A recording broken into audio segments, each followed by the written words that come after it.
In this lecture, I will discuss about the electronic properties of solids. Uh, on the basis of electronic properties of solids, one can explain number of physical phenomena related to the metals. So, how solar panel basically works, how hard disk of a personal computer works, how this microwave oven works, what is superconductivity, how magnetically levitated train runs on the train track. So there are a wide scope of this particular chapter, and especially for this particular concept that cover many number of phenomena like electric current into the conductors, light emitting diodes, how they work, photodiode, transistor, power lines. All these things basically one can explain on the basis of this particular concept. So free electron theory of solids I have to cover.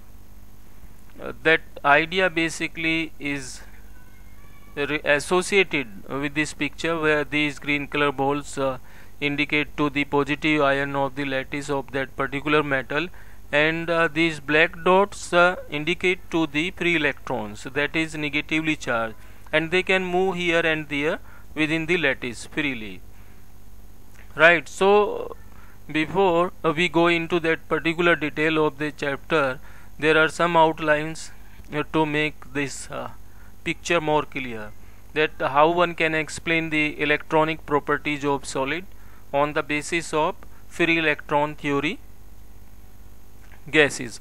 So my first question is that what are the properties of the solids? So in introduction I will discuss about it.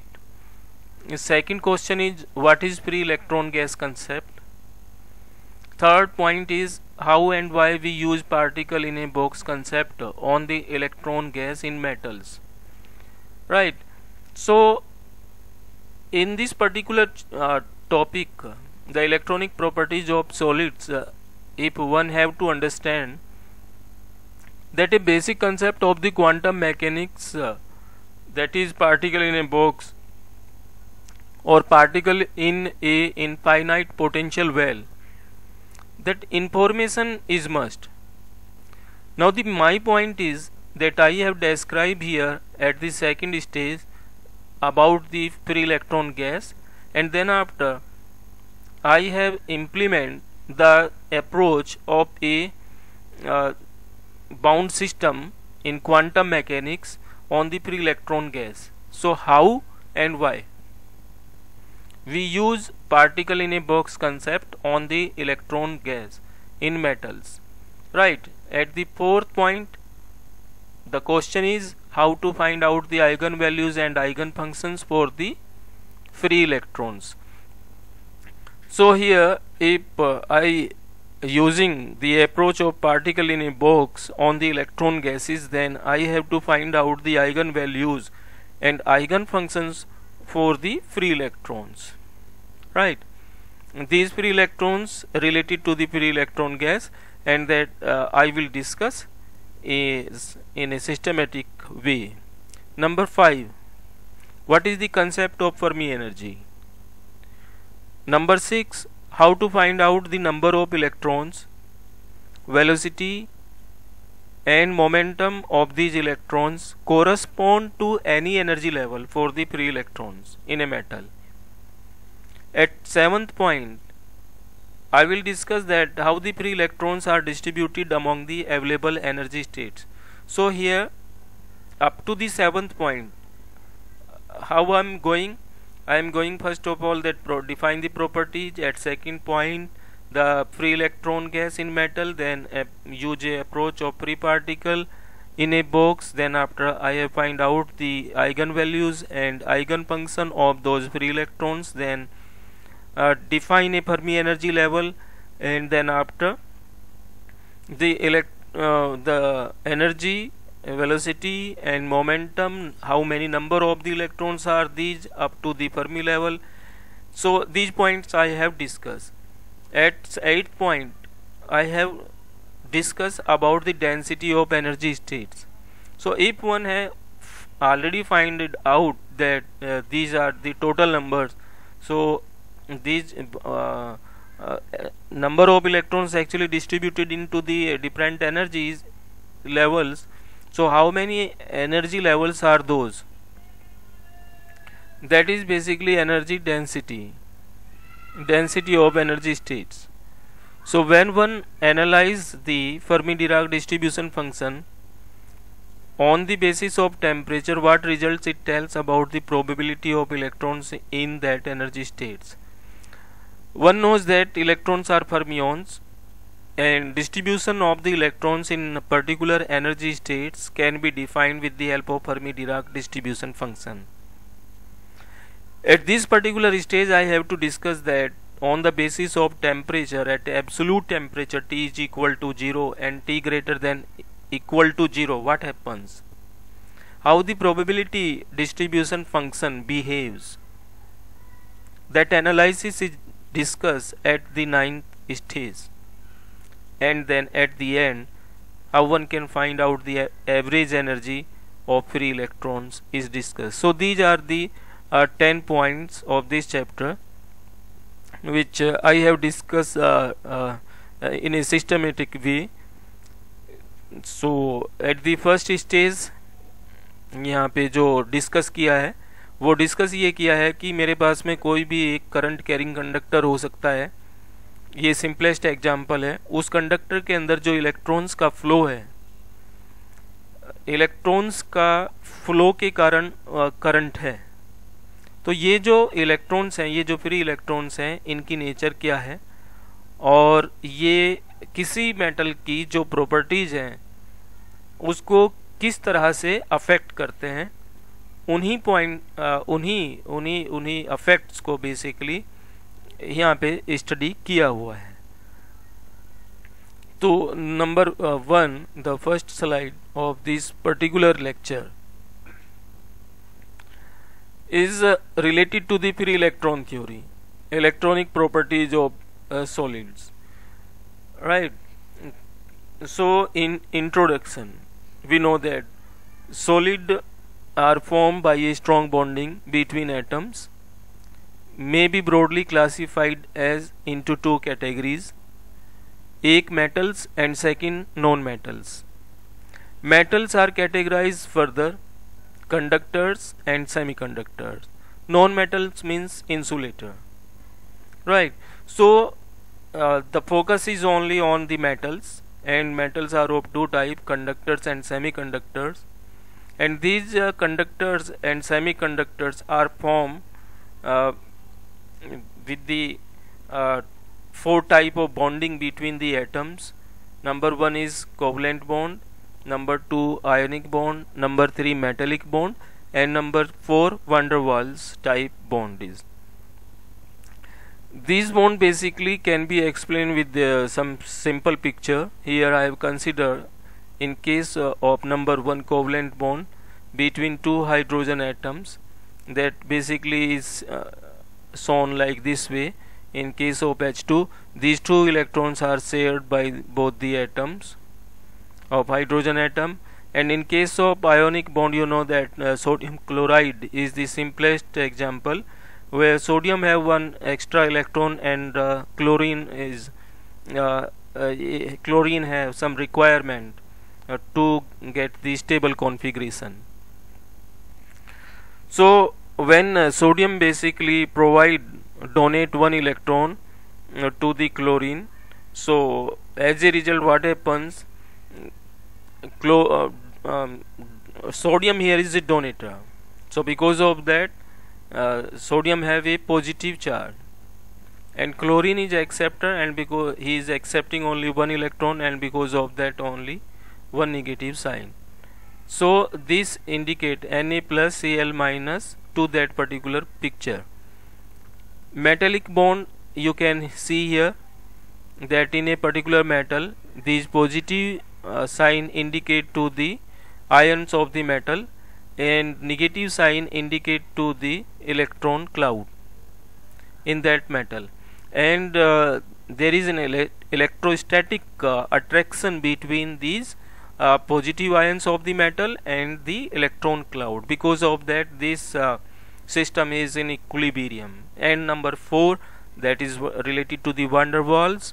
So van der Waals is shown by this case. Here electron is revolving around the nucleus, that is you can say hydrogen atom, and this is their neighbor, again a hydrogen atom. So the interaction of this electron with the nucleus of the neighbor atom, so that interaction actually is very small, and that can be defined through the van der Waals attraction, right? Van der Waals attractions basically are weak interactions.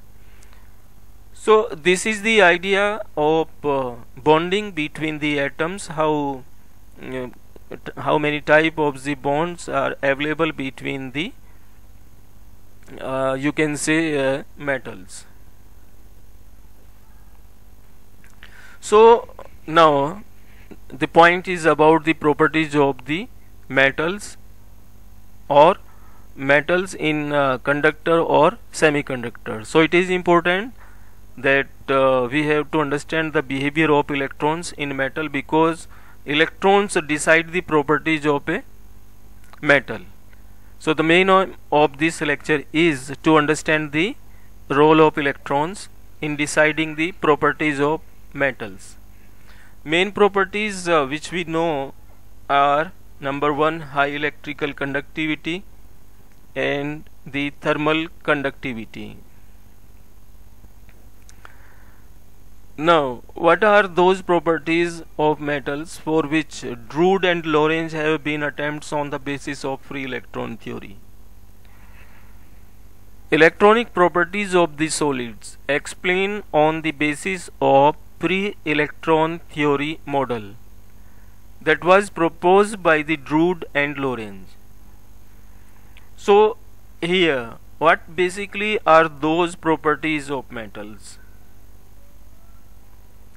right, which Drude and Lorentz have been attempts on the basis of free electron theory? So before we go into the detail of this particular section, so we have to understand the idea first of all about the free electron. So वो free electron क्या है? Which electrons are considered free into the metal? So the example are considered here of sodium, magnesium and aluminum. You know the atomic number of those, 11, 12 and 13 respectively. If you see the electronic configuration or number of electrons in their cells, so you can say that in the first cell there are 2 electrons in case of sodium, 8 into the second cell, 1 is into the third cell, and similarly for magnesium and aluminum. So 1, 2, 3 electrons are the outermost orbit electrons of these 3 atoms. So the valence electrons are responsible for the conduction of electricity, one knows, and that is basically is current. So these electrons are called conduction electrons. If I write here the electronic configuration of the sodium, so these 1s2, 2s2, 2p6, these 10 electrons basically develop a core of that sodium atom, and one is this outermost orbit electron that is a very loosely bound with the nucleus and is valence electron also. So now the point is what basically I have defined here a core of the atom or ion and the valence electron. So if one have to define the valence electron, that is defined in case of sodium, valence electron, the outermost orbit electron, this is in third cell, s is orbital, so n is equal to 3, l is equal to 0. L is the orbital quantum number, n is the principal quantum number. So what are the properties of metals for which basically Drude and Lorentz propose the idea of free electron theory of gases? So in the first slide we have seen the idea of free electron. What is the free electron? Valence electron is the free electron. And now we will discuss about the properties of metals, that what are the properties of the metals. So there are some outstanding physical properties of metals are mentioned, in which the number one is metallic conductors obey Ohm's law. It means that the current density J is directly proportional to the applied electric field E. So J is equal to sigma into E, where sigma you can say is the conductivity. This is the first properties that is related to the Ohm's law, and second one is high electrical and thermal conductivities for the metals. Number 3, at low temperature the resistivity rho is proportional to the fifth power of absolute temperature. Right? So one knows that these sigma is the conductivity, rho is represented by the resistivity, both related with this inversely proportional relationship. Right? So these were the three properties. The next property is, at the room temperature resistivity of metals is in the range of 10 raised power minus 6 to 10 raised power minus 8 ohm meter, and it increases on addition of a small amount of impurities. If resistivity will increase, it means conductivity will decrease. So resistivity normally decreases with decreasing of temperature. So this is the second statement about the resistivity. For most of the metals, next point, for most of the metal resistivity is inversely proportional to the pressure. Right? So here rho is represent to the resistivity and this P represent to the pressure. And the last point, for superconductors metal at absolute temperature the resistivity becomes 0. There are some metals basically their resistivity becomes 0 at absolute temperature. Now the Jth point, in the magneto-resistance effect the conductivity of metals varies in the presence of external magnetic field, and the ratio of thermal to electrical conductivity is directly proportional to the absolute temperature. This is known as Weidmann-French law. So free electron theory model explains successfully many of these common properties of metals. This is the idea. So some of the properties are mentioned here, and with the help of free electron theory we will just try to explain some of the properties which we have discussed here. Now the next point. Now we have understand what is the free electron, what are the basic physical properties of the solids, and now the point is about the assumptions of the free electron theory model.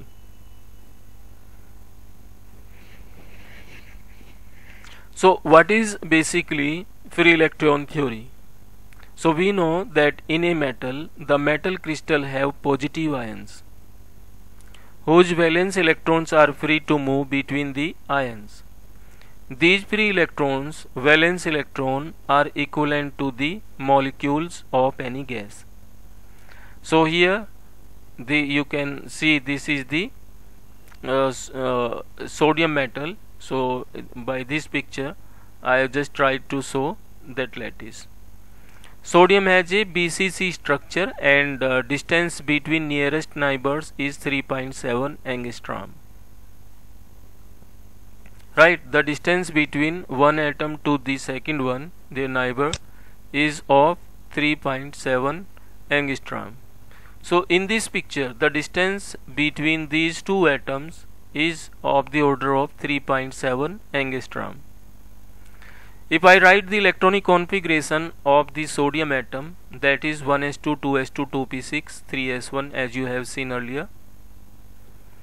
These electrons are distributed into these cell like this one, 2, 8 and 1. This is first cell, second cell and the third cell. The radius of the third cell where this last electron, valence electron, exists, that is represented by R, and that is 1.9 angstrom. So there are two things I have mentioned here.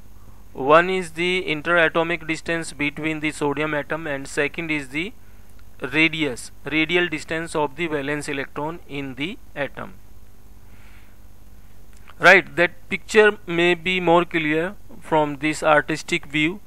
This is my sodium atom, first sodium atom. This is second sodium atom. The distance between these two atoms, two neighbors in the sodium lattice, that is of the order of 3.7 angstrom. And the valence electron radial distance of that in an orbit of the atom, of an individual atom, is 1.9 angstrom. So you can see that there is enough space for this electron and for this electron of the second atom to move in between these two atoms, right? Because this is 3.7 angstrom और ये यहाँ पे जो आपका है electron वो only 1.9 angstrom radial distance के साथ में है और दूसरा एटम इस पोजीशन पे है. So this electron can move in between these two atoms of this lattice. So this was the idea. It means this electron can move in between the atoms, in between the ions. So this is the idea, main idea of the free electron theory of gases. So now the second point, the crystal is bound together by the positive ions, that is core of the atoms, and negatively charged electron gas, right, by the electrostatic force of attraction. So first point was what? These electrons can move in between to the ions, and second point is about the stability of the system. So that is because of the electrostatic force of attraction between the positive ions, core of the metal ions, and the cloud of the free electrons. Third point, the mutual repulsion between the electrons is ignored. The third assumption of the free electron theory gases is what? That the mutual interaction between these free electrons, right, that is basically is ignored. No contribution of the mutual interaction between among the electrons. So number 4, the potential due to positive ions is uniform, so there is no charge change in energy of the electron in lattice. The fourth point basically is assumed that because of the positive ions of the metal, potential remains uniform, so there is no change into the energy of the electron in lattice, right? In the lattice, the potential energy is constant, and because of that, when electron moves in between those ions, the electron does not change their energy, right? So potential is constant, or you can say on the other hand that is equal to 0 inside the metal. Number 5th point, the electrons are moving in random directions and collide frequently with the residual ions. The 5th point basically, these electrons are moving in random direction collide frequently with the residual ions. Residual ions, here I have considered the case of sodium ion. So the core of the sodium ion is the residual ion, except to the valence electron. Rest of the part of the atom is known as residual ions. Here it is assumed that valence electrons travel in constant potential inside the metal. These electrons are prevented from leaving the crystal because of the higher potential at the surface of the crystal. So electron is treated like a particle in a well as an infinite depth well. I defined here that the assumptions about the free electron gas concept in earlier slides, that why we are treated those electrons which moves in between the crystal lattice are free, right, because there is no potential inside the metal. And second point, we are saying that these electron cannot escape automatically from the surface of the crystal. So it means at the surfaces of the metal is higher potential. On the other hand, one can say that potential is infinite. So electron cannot jumps from the or leave the crystal surface. So electron is treated like a particle in a well, right, that is in an infinite depth well. I am making this statement more clear for the free electron theory of gases, right, because we have to apply here a free particle in a box approach on the free electron gases in metal.